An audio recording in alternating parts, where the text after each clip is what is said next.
In 1965, a 27-year-old man in Scotland walked into a hospital with a serious problem. His name was Angus Barbieri, and he weighed around 207 kilograms. He wanted to lose weight. Normally, the solution would seem fairly obvious. Eat less, reduce calories, and continue until the weight begins to come down. But Angus and his doctors decided to try something far more radical. Angus would stop eating completely. At first, the fast was never expected to last very long, but days turned into weeks, and weeks turned into months. Then, something strange began showing up in his medical tests. On some measurements, Angus's blood glucose had fallen to around 30 milligrams per deciliter. For comparison, a normal fasting blood glucose level is roughly 70 to 99. Below 70 is considered low, and below 54 is considered seriously low. Angus was far beneath that. At levels like these, you might expect dizziness, confusion, weakness, or difficulty functioning normally. But Angus was still coming to the hospital for his checkups. He was talking to his doctors, walking around, and continuing with his daily life. The laboratory results and the man standing in front of them almost seemed to belong to two different people. It was June of 1965. Angus lived in Scotland near Dundee. He was 27 years old and severely obese. At 456 pounds, losing weight wasn't really a cosmetic goal anymore. It was a medical problem. So Angus went to the hospital for help. And at the time, doctors were experimenting with a treatment that sounds fairly extreme today: therapeutic fasting. The logic was simple enough. If someone had a very large reserve of stored body fat, perhaps food could be removed for a period of time while doctors monitored what happened. This wasn't something Angus invented. Doctors in the 1960s were already studying prolonged fasting as a treatment for severe obesity. But nobody treating Angus intended to create a 382-day experiment. The original medical report is surprisingly clear about this. There was no intention to make the fast unusually long. Angus simply adapted well and wanted to keep going.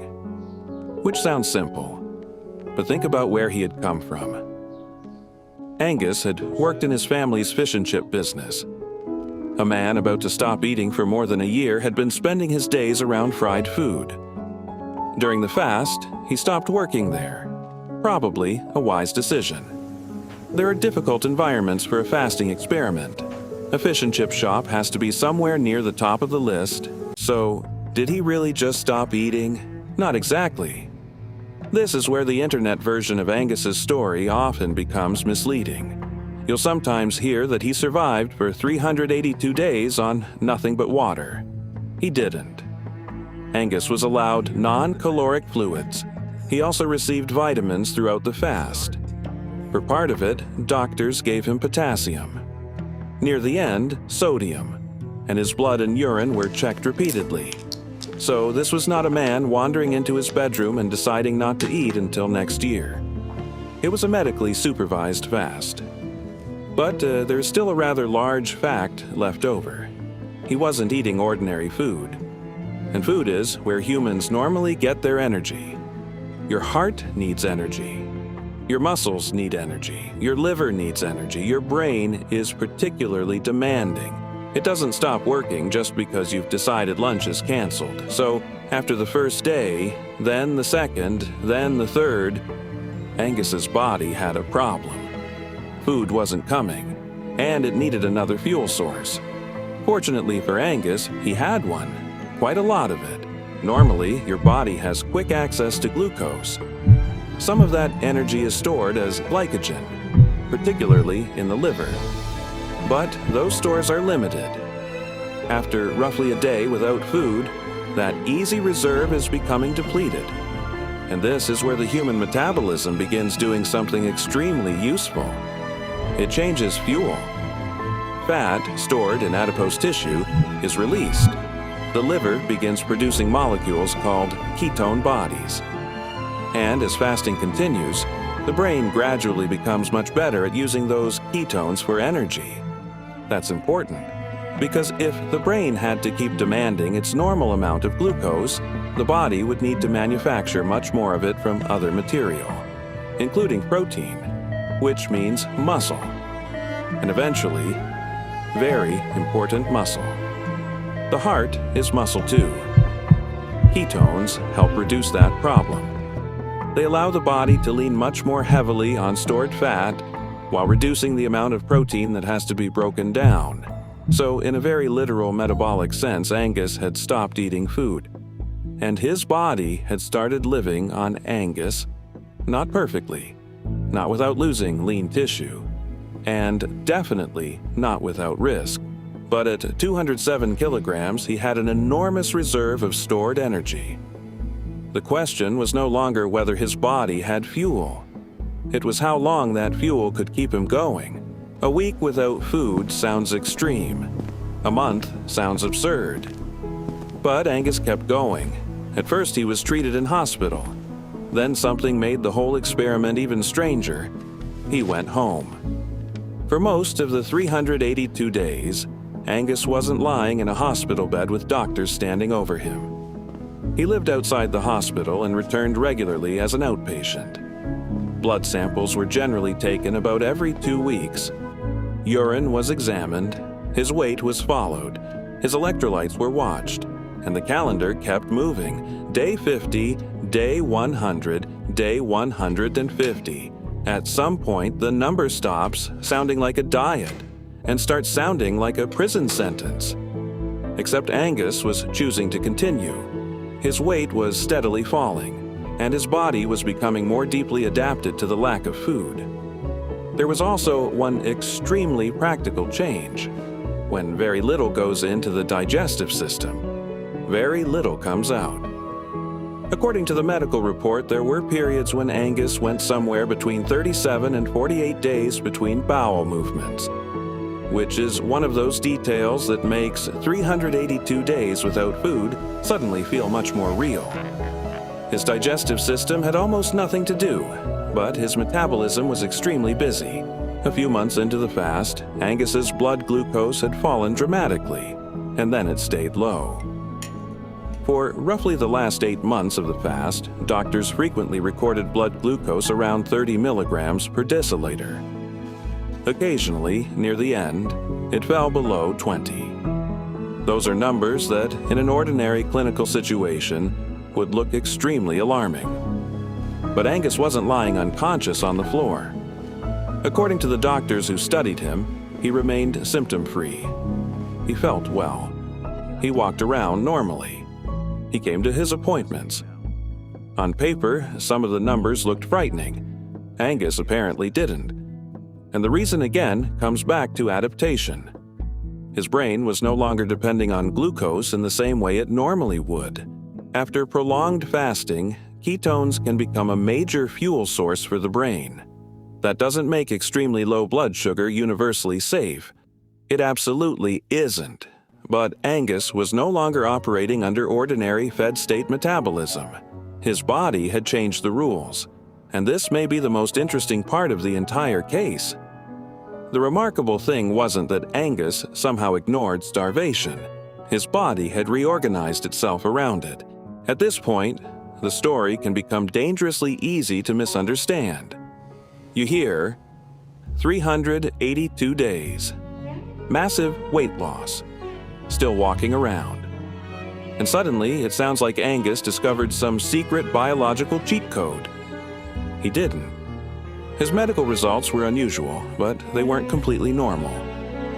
Doctors recorded persistently low magnesium. There were changes in mineral excretion. Toward the end of the fast, there was a temporary rise in blood calcium. The researchers believed some of these changes may have reflected the loss of excess soft tissue and skeletal mass. And Angus wasn't living purely on body fat. The human body can't simply open a fat tank and leave everything else untouched. Protein is still used. Lean tissue can still be lost. Essential nutrients still matter. And prolonged starvation can become lethal. In fact, doctors at the time already knew that therapeutic fasting had killed people. So Angus's story was remarkable precisely because it went unusually well. Not because this was a safe thing for everyone to do. His body had an enormous energy reserve. He received medical monitoring. He received supplementation. And even with all that, nobody could guarantee how this would end. 200 days without ordinary food. That's more than 6 months. Birthdays pass, seasons change, people go on holiday and come back. Angus is still fasting. And by now, the numbers on the scale are telling a very visible story. He isn't losing a few pounds anymore. He is becoming a different-sized human being. His average weight loss across the entire fast worked out to roughly 3/4 of a pound per day. Not perfectly every day. Bodies don't work that neatly. But the direction never really changed. Down and down and down. 456 pounds became 400, then 350, then 300, then 250. And still, he continued. There was no world record finish line he had to reach. According to the doctors, Angus wanted to reach what they described as his ideal weight. So, in an experiment that had already gone much further than originally intended, the end point was now basically a number on a scale. 180 pounds. And eventually, the scale got there. After 382 days, Angus Barbieri weighed 180 pounds, around 82 kilograms. He had lost approximately 276 pounds, about 125 kilograms. That's more weight than many adult human beings weigh in total. The man who had entered treatment at 456 pounds was gone. But now, there was a new problem. You might assume the obvious next step was, give him dinner. After all, he had just spent more than a year not eating. Surely he had earned something substantial. Steak, potatoes, dessert, possibly the entire restaurant. Instead, doctors did the opposite. They were careful. Because after prolonged starvation, suddenly returning large amounts of food to the body can be dangerous. Very dangerous. When carbohydrates return, insulin rises. Cells begin pulling glucose and electrolytes from the bloodstream. Fluid balance changes. Phosphate, potassium, and magnesium can shift rapidly. In severe cases, what is now called refeeding syndrome can cause heart failure, neurological problems, and death. So, surviving the fast does not necessarily mean the dangerous part is completely over. Sometimes, the food coming back is part of the danger. Doctors began reintroducing nutrition gradually. Small amounts of carbohydrate came first. They watched how his metabolism responded. After 382 days of fasting, his body had spent more than a year organized around one basic assumption: food is not coming. Now that assumption had to be reversed, carefully. And this gives us a strange way of looking at Angus's experiment. Stopping eating happened once.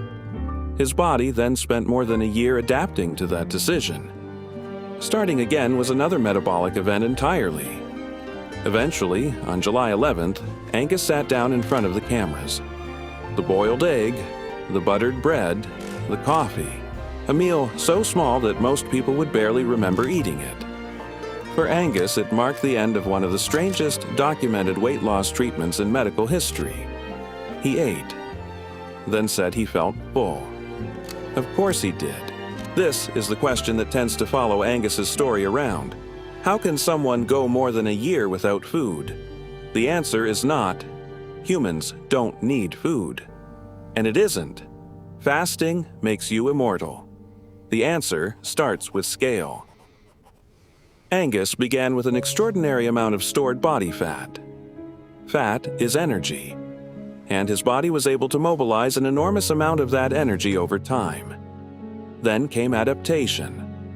As glucose availability fell, fat oxidation increased. Ketone production increased. His brain shifted toward using ketones. Protein breakdown was reduced compared with what would have been required if his brain had continued demanding almost all of its energy from glucose. Then, there was medical support, vitamins, electrolytes when needed, blood tests, urine tests, doctors watching for problems. Take those facts away, and this becomes a very different story. And even with them, Angus's result does not prove that prolonged fasting is safe. Modern medicine does not treat this case as an instruction manual. It is an extreme case report. One human being, under unusual circumstances, doing something that could have gone very differently. There is one last part of Angus's story that makes it even stranger. You might expect that after losing 276 pounds, he immediately regained most of it. 5 years later, he hadn't. When his doctors published the case in 1973, Angus reportedly weighed around 196 pounds, about 89 kilograms, a little heavier than when the fast ended, but nowhere near 456. The paper's authors described the fast as successful and reported no lasting ill effects in their patient. That conclusion belongs to this one case. It should not be stretched into a recommendation for anyone else, but it leaves us with a remarkable picture of what the human body can do when one of its most basic inputs disappears. Angus began the experiment with enough stored energy to sustain a body for an extraordinary amount of time. Then, food stopped arriving, and instead of simply shutting down, his metabolism changed, fuel changed. The brain changed what it was willing to run on. His body reduced what it could afford to spend. And day after day, it kept finding something inside itself to use for 382 days, until finally there was an egg sitting on the table, and this time, Angus ate it.